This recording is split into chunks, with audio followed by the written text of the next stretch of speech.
kusog tong kuan na oy kanang kuan na mga 15 minutes ko to siya nga nagtuyok god. Permiro ana akong nakitaan kaning hangin-hangin lang. Nagtuo ko nga kuan na ba honor na ba.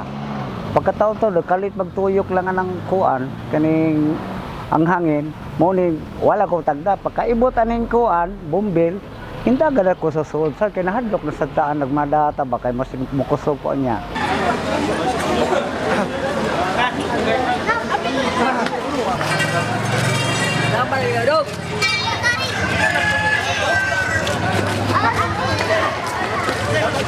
The force of the wind was so strong that nakaibot jud siya sa ato ang atop nga nahabilin na lang is 1/3 na lang sa Viking Sports Complex.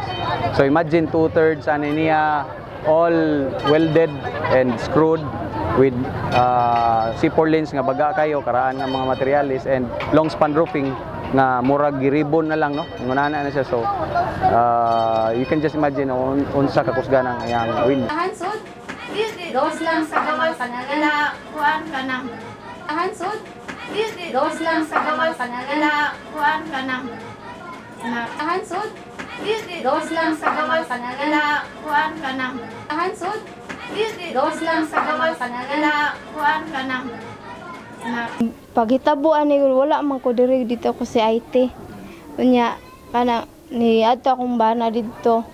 Ibong ko ba nga naluspad siya kay na ang atop ko no ba ng lugpad di yan na sa kuday pag sure di ay ingon sila ko andra buhawi ra ko no wa sa ko nito okay wa ko nito ba kay kanigong kuanin ko so simba ko in taon oy kay ang akong anak didto war ba nagbantay o ako lang kuan ba nga mailisan taon akong atop kay ika nang naibagyo po sa asa midagan nga wa may kadaganan.